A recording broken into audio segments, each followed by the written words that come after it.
여러분 안녕하십니까. 최진봉의 보이는 라디오 오늘 목요일이죠. 목요일 순서 시작하도록 하겠습니다. 오늘은 원내 수석 부대표죠. 원내 수석 부대표로 일하고 계시는 박주민 민주당 의원 모시고 말씀 나눠보겠습니다. 박 의원님 어서 오십시오. 예, 안녕하십니까. 요즘 뭐 새해 복 많이 받으세요. 네, 새해 복 많이 받으십시오. 이재명 대표님 피습 사건 때문에 네. 원내도 상당히 좀 뭐 여러 가지로 고민도 많으시고 준비도 많이 하셔야 될 텐데 의총 긴급 의총에 대해서 시청자분들이 궁금해하실 것 같아요. 네. 특별히 뭐 거기서 나왔던 중요한 내용들이나 이런 게 있습니까? 긴급 그러니까 의총에서. 저희가 의총을 통해서 상황을 공유했고 네. 그다음에 이제 의원들이 뜻을 좀 모아서 공동 입장문을 발표했습니다. 의원 전원 명의로. 네. 그 내용을 보면은 먼저 이재명 대표님에 대한 그 행위는 정치적인 테러다. 민주주의를 훼손하는 중대한 범죄다라고 네. 규정을 했고 네. 그다음에 경찰의 수사를 좌시하고 볼 수는 없다. 제대로 수사를 해야 되고 네. 잘못될 경우에는 그 응분의 대가를 치르게 하겠다. 이런 얘기도 저희가 했었고요. 네. 그다음에 무엇보다도 경제와 민생이 어렵기 때문에 당은 차질 없이 경제와 민생 회복을 위한 일들을 해나가겠다. 네. 당의 운영도 차질 없이 하겠다. 그다음에 국민들께 감사하다. 이런 이제 입장을 전했고요. 그거 외에도 아까 말씀드렸던 대로 경찰 수사를 그냥 놓고 볼 수만은 없어서 그렇죠. 경찰 수사 관련돼서 저희가 이제 지켜볼 수 있는 그리고 언론의 보도라든지 특히 유튜버들이 네, 어제 뭐 허위 사실을 굉장히 많이 가짜 뉴스 유포하더라고요. 엄청나게 유포하고 그래서 있죠. 그런 부분에 대해서 대응하는 역할 이런 것들을 할 수 있는 종합적인 대책 기구를 당에 설치하는 것으로 결정해서 발표했습니다. 그러니까 말씀하신 것처럼 유튜버들 특히 극우 유튜버들이 네. 뭐 자작극이다, 뭐 네. 칼로 피습을 당한 게 아니고 뭐 휴대전화로 했다, 뭐 이런 얘기까지 막 해요. 네. 그러니까 그리고 뭐 막대기로 뭐 그랬다, 뭐 이런 얘기도 하고 있고 뭐 중환자라고 하는데 중환자가 어떻게 헬기를 타고 이동을 하냐, 뭐 이송을 하냐 이런 얘기까지 하면서 막 조롱을 하고 이러거든요. 네. 이런 부분에 대해서는 당에서 그러니까 적극적으로 대응을 하겠다, 법적 대응까지도 검토하고 이렇게 볼 수 있는 거죠. 네, 그래서 지금 그런 역할을 뭐 분산돼서 할 수도 있겠지만 예. 그럼 속도도 느리고 효과도 떨어져서 종합적으로 그런 부분을 대응할 수 있는 기구를 만들자가 어제 결의사항 중에 하나였습니다. 예. 예. 그리고 이제 어제 지금까지 이제 대표님의 건강 상태는 일단 중환자에서 일반실로 옮겨진 네, 상태고 네, 네. 대표님은 당무 복귀에 대한 강한 의지를 갖고 강한 계신 의지를 거잖아요. 갖고 계시죠. 어느 정도 걸릴지는 아직은 예측은 불가능하지만 네. 우리 박 의원님 생각하실 때 네. 조금 시간이 빨리 되지 않을까 하는 생각은 있는 것 같습니다. 그러니까 뭐 중요한 거는 퇴원 여부는 아닌 것 같아요. 예. 오히려 이제 필요하시다면 퇴원은 좀 늦추고 충분히 병원에서. 치료받으시는 게 맞는 것 같고요. 예. 다만 당무 복귀는 이제 당 대표님 본인도 의지가 강하셔서 예.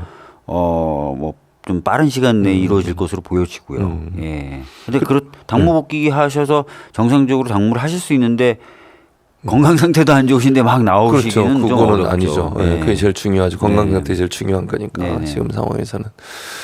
그러면 일단 그 당무 복귀에서 가장 먼저 대표가 하시려고 하시는 일, 예를 들면 지금 이제 총선 체제로 들어가는 거니까. 사실 그렇죠. 그러니까 대표님 생각에는 뭐 모르겠어요. 그러니까 원내 부대표를 맡고 계시니까 대표님이 당무 복귀를 이렇게 적극적으로 하시려는 어떤 뭐 의미랄까요? 뭐 의도랄까요? 이런 부분이 네. 있을까요?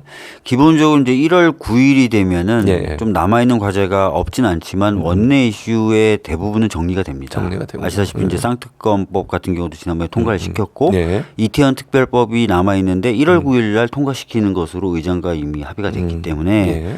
1월 9일이 지나면 원내에서의 대부분의 숙제는 가닥을 잡는다. 아까 말씀드렸던 데 숙제, 그러니까 예. 뭐 국정조사나 이런 게 남아있긴 하지만요. 네. 그러면 이제 사실상 이제 어느 당이나 그 무렵부터는 선거 체제로 체제로 들어가게 들어가야죠. 됩니다. 네. 그러면 이제 선거법 관련된 당내 여러 흐름을 정리하는 작업도 필요하고요. 예. 아울러서 뭐 공천 관련된 실무 작업들도 진행되게 되죠. 또 그 가운데 또 전통적으로 보면 총선 때 항상 혁신 경쟁이라는 그렇죠. 걸 합니다. 뭐 예. 새로운 인물, 뭐 예. 새로운 어떤 당 시스템, 뭐 기득권 내려놓기 등등을 가지고 경쟁을 하는데 예. 그런 부분도 이제 당의 지도부가 이니셔티브를 지고 해야 되기 때문에 그런 일들을 좀 속히 하시려고 빨리 당무에 내가 복귀하겠다라고 네, 네, 말씀하신 건 아닌가 추측을 하고 있습니다. 예. 아무래도 이제 당의 혁신 부분이 중요할 것 같아요. 네. 총선을 앞두고서. 네. 그리고 경쟁 어쨌든 뭐 여야가 경쟁을 해야 되는 상황이잖아요. 맞습니다. 혁신에 대해서는. 네, 네, 네. 또 대표가 갖고 계신 생각들을 좀 실현할 수 있도록 하는 기회가 됐으면 좋겠는데 네. 어쨌든 그것 때문에 대표께서는 가능한 한 빨리 당무 복귀를 하고 싶은 의지를 갖고 계시다. 물론 말씀하신 것처럼 건강 상태가 가장 중요한 거잖아요. 네, 맞습니다.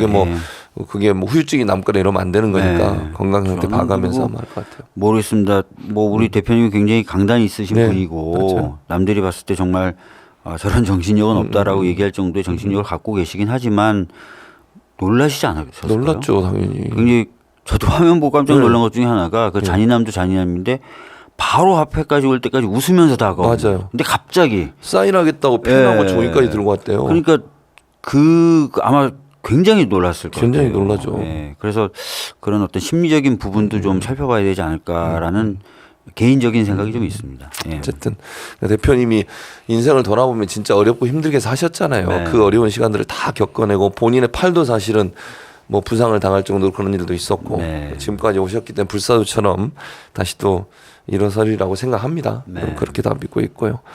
자, 근데 이게 지금 그 범행을 저지른 그 인간 그 사람이 민주당 당적이다. 이거 가지고 이제 막 논란이 돼요. 언제 언론에서 몇 가지 이제 팩트 체크하고 확인되고 있더라고요.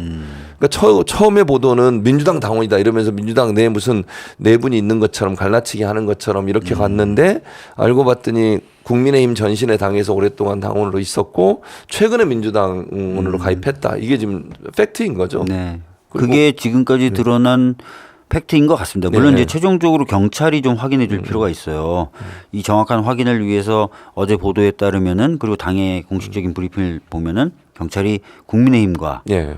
또 우리 당 쪽에 예. 당적 여부 확인을 공식적으로 요청했다는 거 아닙니까? 예. 그러니까 압수수색이란 형태로. 예, 예. 왜냐면은 이미 개- 제출 방식인 그 거죠. 이미 제출 방식이긴 예, 예. 한데 이제 개인 정보나 이런 것들이 있기 때문에 형태는 이제 압수수색의 형태인 예, 것 예, 같습니다. 예, 예. 그래서 정보를 받아 갔다는 거 아닙니까? 그래서 공식적인 발표가 있을 건데 예. 하여튼 언론 보도는 어제 말씀하신 대로 우리 당 당적을 가진 건 작년 4월 이후로 예. 그러니까 최근이고 그 전에는 이제 국민의힘 쪽에서 오랫동안 활동하신 것으로 알려지고 활동하셨고. 있습니다. 예. 그것도 이제 뭐 언론의 보도에 따르면 민주당 당적을 가진 것도 뭐 여러 가지 민주당 지지자를 단톡방이나 들어가서 이재명 대표의 동선이나 이런 걸 좀 파악하고 뭔가 좀 뭐라 그래야 되죠? 뭐 민주당의 분위기 파악? 그러니까 제가 볼 때는 범죄를 저지르기로 작정하고 거기에 대한 정보 수집 차원의 간 게 아닌가 하는 생각이 들 정도예요.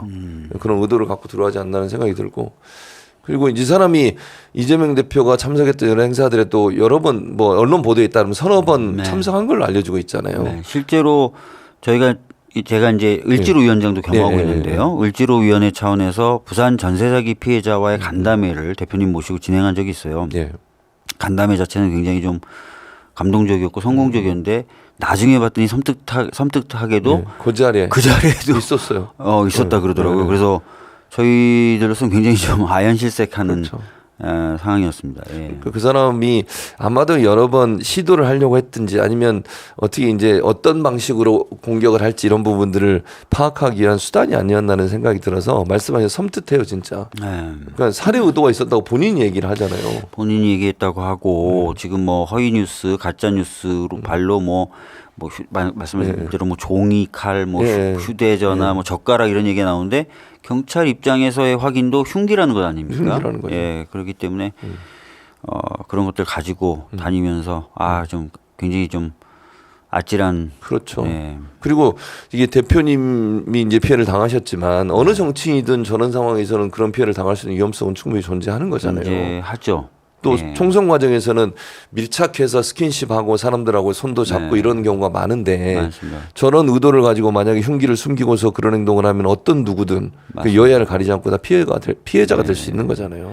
그래서 이거는 뭐 특정 어떤 인의 문제라기보다는 우리 정치가 갖고 있는 어떤 그 모습을 또 단적으로 보여주는 것이기도 하고 또 말씀하신 대로 어느 정치인이나 대상이 될 수 있어요. 그렇죠. 저도 사실은 뭐 날라오는 페트병에 그런 맞는다든지 경우도 있어요. 또는 돌을 저한테 어떤 분이 밤에 던지셔가지고 예.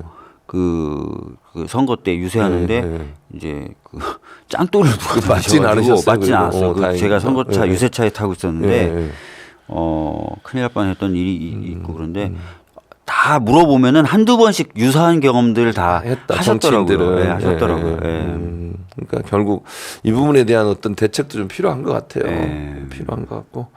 어쨌든 이제 선거 과정에서 이런 일이 다시는 발생하지 않을 수 있도록 해야 될 것 같고 당내에서도 그러면 이제 대표님에 대한 어떤 경우나 이런 부분들을 좀 준비해야 되지 않겠어요? 총선 아까 과정에서? 말씀드렸던 대로 당에 이제 설치될 대책기구가 네. 그런 제도 개선 관련된 부분도 연구하기로 그래서 정부나 이쪽에 제안할 것이 있으면 제안하고 당에 어떤 특별한 조치가 필요하다면 당에 좀 조치를 권고하는 그런 기능도 하게 될 것입니다. 네. 한 가지 근데 또 시청자분들 궁금해하실 게 있을 것 같아요. 자, 최고위원회가 있고 네. 지금 원내대표단이 있고 네네네. 그러니까 사실은 원내대표도 최고위원회 참석하긴 하지만 전체적으로 최고위원회 구성원 중에 하나고요. 예. 서열로는 당대표 다음에 2위 서열. 2위 서열이고 예. 그러면 만약에 이제 대표님이 이번에 계시는 동안은 원내대표가 당을 운영하는 이제 그거는 이제 대행 체제로 대행 가기로 결정이 되면 그렇게 되는 건데요. 지금은 그런 결정 이번에는 대행 체제로 간다는 결정을 내릴 필요가 없는 상황입니다. 상태다. 예. 왜냐하면 대표님이 이미 벌써 회복하셨고 예. 의사소통이 가능하시고 예. 또 중요한 것에 대해서는 뭐 전화 등으로 보고도 맞아요. 충분히 받으실 수 있기 때문에 예. 대행 체제가 필요한 상태는 아니다라고 아니다. 판단을 내린 거죠. 알겠습니다. 그러니까 대행 체제가 아니고 현재는 이재명 대표가 당무를 뭐 직접적으로 보진 않더라도 네. 보고받고 지시할 수 있는 상황이니까 네, 네, 네. 대표 체제로 가고 있다 이렇게 볼 네, 수 있는 맞습니다. 거네요. 예. 여전히 대표 체제다 이렇게 보시면 예, 됩니다. 알겠습니다. 거기에 혼란이 없었으면 좋겠어요. 혼란은 없고요. 그 사실 저도 이제 수석 최고위원을 한 적이 있는데 예. 뭐 꼭 사고가 아닐 경우에도 뭐 필요하면 위임을 하시기도 하거든요. 그렇죠. 대표가. 그래서 예, 저도 사회를 업무를. 최고위원회 사회를 뭐 한 2번 정도 본 적이 있는데 예. 뭐 지금은 아예 뭐 그럴 필요조차도 없는 상태. 상태다 이렇게 보시면 될 것 같습니다. 알겠습니다.